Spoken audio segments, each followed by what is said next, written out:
Marcy called me into the little side room next to the break area.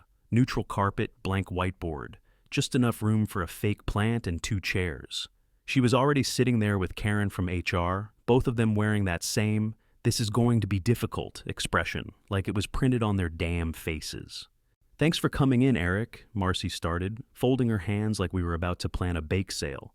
"We wanted to talk about some changes happening at Stratware." Karen cut in with her HR voice, calm, flat, a little too practiced.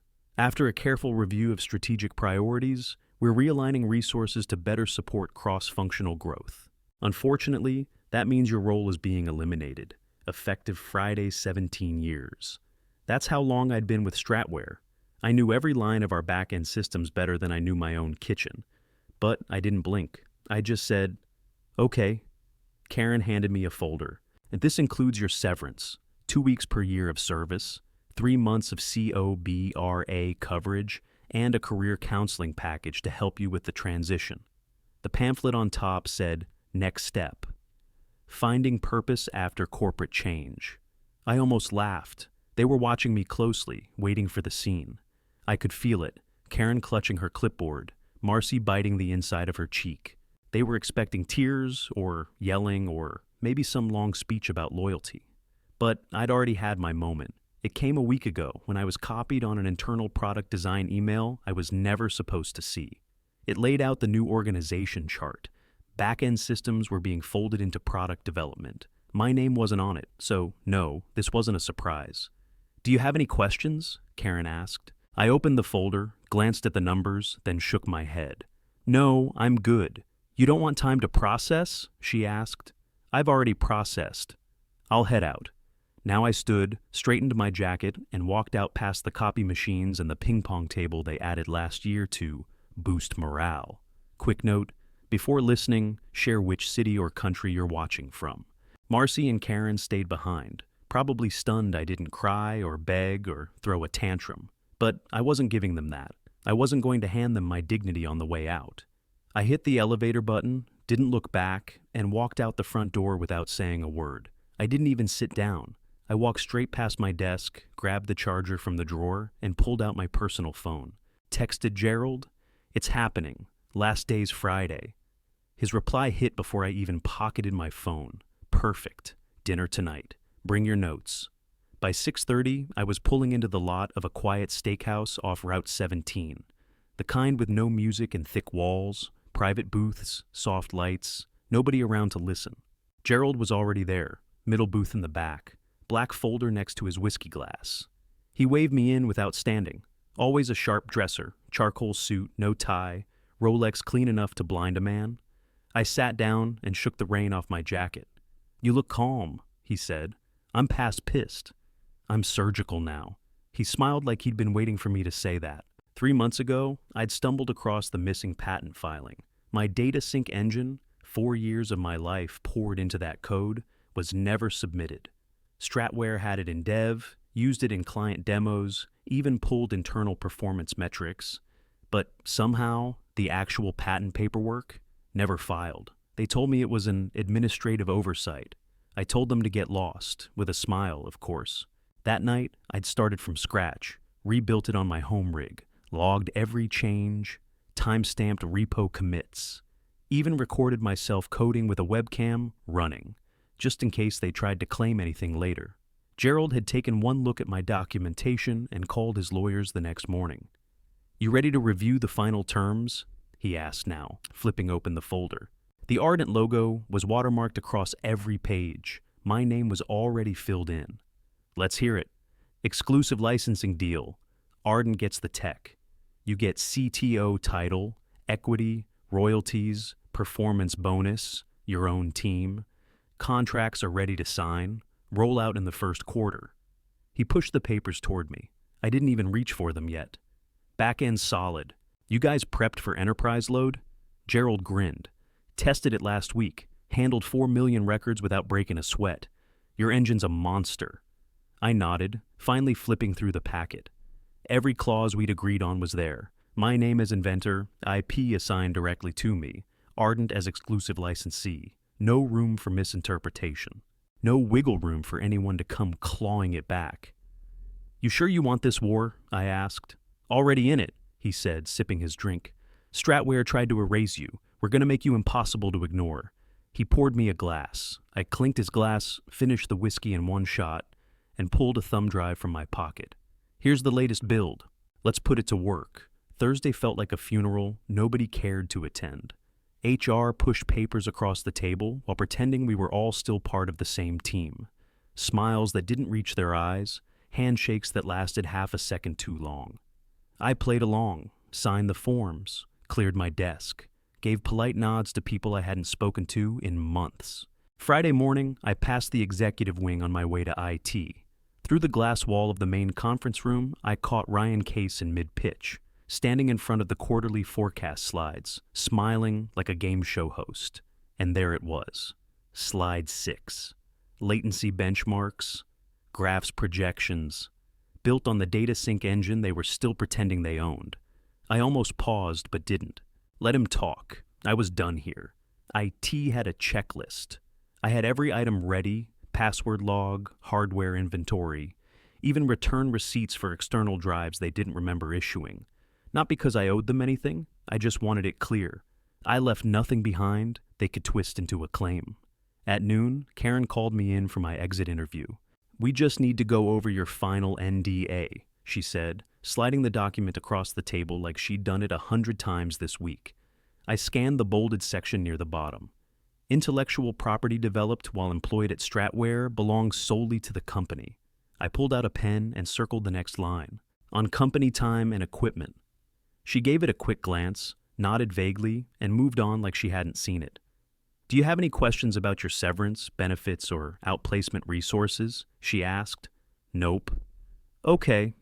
We wish you the best of luck moving forward. Appreciate it. I stood, left the signed papers on the table, and headed back to finish packing my few last things. 10 minutes later, Marcy showed up outside my cubicle. Hey, just wanted to check in. You doing okay? I zipped my laptop sleeve and looked her in the eye. I start Monday. CTO at Ardent. Her face didn't move at first, like her brain glitched out for half a second. Then the fake concern dropped. She blinked. Hard. Oh, wow. That's fast, no point wasting time. She just nodded, stepped back, and gave me a stiff smile. I swung my bag over my shoulder, took one last look at the open floor, and walked straight out.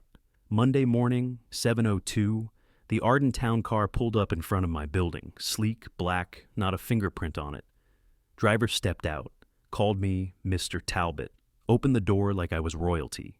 I had on a new suit, dark navy, custom fit, crisp white shirt.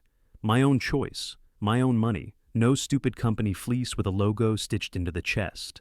At headquarters, I was led straight to my corner office on the 22nd floor. Floor-to-ceiling windows, glass desk, leather chair. My name already on the door, Eric Talbot, Chief Technology Officer. At 8:30 sharp, Ardent dropped the press release. Ardent Tech acquires exclusive rights to breakthrough data sync engine. Appoints creator Eric Talbot as CTO. Right there in black and white. My name, my title. And in the last paragraph, the line that cracked the foundation at Stratware, any company currently deploying the sync engine must now license it through Ardent Tech. By 9:15, my phone buzzed with a message from Marcus, my old lead dev. Total meltdown here. You set the place on fire. I smiled, leaned back, and refreshed the newsfeed. A few smaller blogs had already picked up the story. The big ones weren't far behind. At 9:30, Gerald stepped into my office. How's it feel? Like I just tossed a grenade into my old cubicle. He dropped a printout on my desk. Screenshot of Stratware's Slack. Someone had leaked the internal panic. Ryan Case had been called into the boardroom with 2 lawyers, head of finance and IT, trying to locate and verify legacy IP artifacts. Translation: they were screwed. By 10 o'clock, my inbox was a war zone. Emails from Stratware execs pretending to be confused. Journalists asking for statements. Someone from legal had the nerve to send a cease and desist. I didn't read a word. Just forwarded everything to Ardent's legal team and muted the thread. At 10:30, Marcus texted again. Any chance you need a back-end crew? 6 of us ready to jump ship, I called him. Full team? All of us. We're done with Ryan. Send me your resumes. You'll have offers in an hour. By 11:45, all 6 had accepted, signed, sealed, onboarded before lunch. I stood at the window, watching the city move like it didn't know something, just shifted under its feet. Behind me, my new team was already firing up the integration plan. We had 3 product teams ready to go. First build was scheduled for Code Freeze Friday, but for now, I just stood there, watching the emails stack up in my inbox. Subject lines like, urgent, please call, clarification needed, RE, IP ownership, let them panic. I turned off notifications, sat down, and opened the next hiring request. By Tuesday morning, Stratware's stock was already down 9%. Ardent jumped 11. I didn't need a crystal ball to call it. Wall Street could smell the blood. Bloomberg called it a surgical strike. Wired used brutal precision. The Verge said what everyone else was thinking. Stratware gambled and lost. I kept quiet. Didn't take interviews, didn't post anything. I let the headlines do the talking. By mid-morning, half the Stratware dev team had updated their LinkedIn. Open to work banners popping up like weeds. Even a few senior engineers from product design flipped their status. 2 project leads jumped ship completely, one to Ardent, one to a rival. I got a call at 11:23, private number. Eric, it's Karen from HR. I didn't say anything right away, just waited. She rushed in. Look, there seems to be some misunderstanding about the patent filing. We just wanted to touch base. Not my department anymore, I cut in. Talk to Ardent Legal. We're not looking for confrontation, she said quickly. We just want to clarify a few things. I didn't bother responding. Just hung up and forwarded her number to our lawyers. Marcus kept feeding me updates. He wasn't even subtle about it. Screenshots, Slack dumps, overheard hallway whispers. I never asked him to, but I didn't stop him either. By Wednesday morning, the cracks hit the client side. 2 Stratware enterprise clients emailed Ardent asking about migration options. Both of them said the same thing: trust issues. I looped in our sales team. They were already 2 steps ahead. White glove onboarding, incentive packages, integration support. We didn't just look prepared. We were. Gerald called me into his office around lunch. His door was shut, his sleeves rolled. We're finalizing the license terms, he said. Want you to see it before we send it out. The doc was clean, 3 times the standard rate for sync engine access. Mandatory public acknowledgement of the creator, me, in all client-facing materials. Press release included. I flipped through the contract and looked up. This'll hit them right in the throat. That's the idea, Gerald said, deadpan. At 2:15, I got another text from Marcus. Ryan's office door's been closed for hours. Legal team looks like they've been hit by a truck. I didn't reply this time. Just stood from my desk, grabbed a coffee, and walked into the war room. Let's talk onboarding, I said. We've got 2 new clients coming in hot. We were barely halfway through onboarding the new clients when Stratware's lawyers finally crawled out of their hole. They sent over a letter that was half threat, half wishful thinking.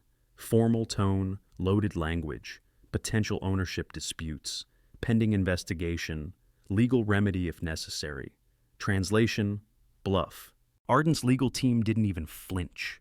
They fired back the same day. Full response, airtight and sharp. All my timestamps, Git repo logs, build histories, hardware IDs, webcam footage, local backups, my gear, my time, my hands. Every line of code traceable, every commit marked, bulletproof. Their bluff didn't last a week. While that mess was unraveling, I had my first board presentation at Ardent. 30 minutes, executive suite, full table. I broke down the roadmap, outlined the rollout, detailed how we'd scale the engine across Ardent's core platforms without losing performance. Nobody interrupted, nobody talked over me. And for the first time in 17 years, nobody tried to take credit for my work. The board chair nodded at the end and said, "We've needed this voice for a long time." That was all I needed to hear. Word started spreading, not just the tech circles, clients, executives, recruiters, startups. 2 of our new enterprise clients referred us to 3 more before Friday, said they were tired of fake engineering leadership. That's how one of them put it, fake. I started getting invites. First, a DevCon panel in Austin, then a keynote in Boston. Topic, reclaiming value in the age of corporate theft. Apparently, I'd become the guy who took his work back and burned the bridge behind him. By the time the second invite hit my inbox, Gerald walked into my office holding his phone. "They're ready to talk," he said. "Who?" "Stratware." Finally, I raised an eyebrow. "They sent over an opening proposal," he said. "They're trying to act like this is just standard licensing now." "They bleeding?" "Bad. They know it, and they're desperate." I leaned back, hands behind my head. "We're not cutting them a deal." "Wasn't planning to," Gerald said, already texting legal. Outside my office, the product team was cheering over something. First build test had passed. The engine was running even faster than projected. I stood, stepped into the hall, and said, "Get legal in here. Let's make this official." Legal came in, we laid out terms, and Stratware went silent for 4 days. Then the dominoes started to fall. First to go was Ryan. Board booted him late Thursday. Quiet, no press release, just effective immediately. Word got to us through one of our new hires from their team. Next was Marcy. She didn't even get to clear her desk. Security walked her out by noon Friday. Head of legal followed right behind her. By Monday, a new name popped up on my screen. Richard Burns, Interim CEO, Stratware Solutions. He sent me a direct email. Subject: Open to discussion. Body: We'd like to revisit licensing terms. Public acknowledgement is not a problem. I didn't reply. Just forwarded it to Gerald with 2 words. Phase 1 complete. Gerald's reply came with a smiley face. Just 3 words. Perfect strike. Board loves you. 90 days after I walked out of Stratware with a clean box and a zipped bag, they signed the dotted line. Ardent's terms, in full, no edits, public credit, recurring license fees, retroactive back pay for usage to date. They folded. I stood backstage at the American Systems Conference a week later, mic in hand, room packed full of developers, leads, startup founders, all of them looking at me like I had something to say that mattered. The keynote was called Owning What You Built. I walked up, didn't waste time with introductions, just opened straight. When you build something that works, someone's always going to try and take it from you. The only question is, did you leave the door open or did you bolt it shut? The room got quiet in the best way. Everyone listening. I didn't just talk code. I talked timestamps, logs, paper trails, gear separation, filing strategy, how to back yourself up, legally and technically. And I told the truth, how I let myself trust the wrong people too long, and how I took it all back, step by step. Afterward, a dozen young devs came up, asking for advice. A few handed me cards. The glass door swung open without a knock. Gerald strolled in, holding a bottle of scotch by the neck like he'd just won the Super Bowl. "We just passed Stratware and market value," he said, grinning like a wolf. "It's official." They dropped. We soared. I stood, grabbed 2 glasses from the shelf behind my desk, and cracked the seal on the bottle. The cork popped clean. "No more quarterly shadow chasing," I said. "They're in the rear view." I poured 2 fingers into each glass and handed him one. "To doing it right," I said. He clinked his glass to mine. "And doing it clean." We drank. It was smooth, sharp enough to make your chest hum, clean enough to make you want another. My team was in the war room down the hall, prepping for a major rollout. 3 new products in 12 months, all running on the engine they tried to bury me with. Now, it was the heart of our stack, and everyone knew it. Stratware, meanwhile, was still trying to spin the loss like it was part of their plan. Strategic shift, they called it in an interview last week, refocusing our efforts. Nonsense. The whole industry knew exactly what happened. They bet against the wrong guy, and now they were licensing his name every quarter. On my desk sat an envelope with thick paper and a gold seal. I hadn't opened it yet. I didn't need to. I already knew what it was. Gerald glanced at it. "Tech exec roundtable?" "Yeah," I said. "Guest speaker." "What's the topic?" I smiled.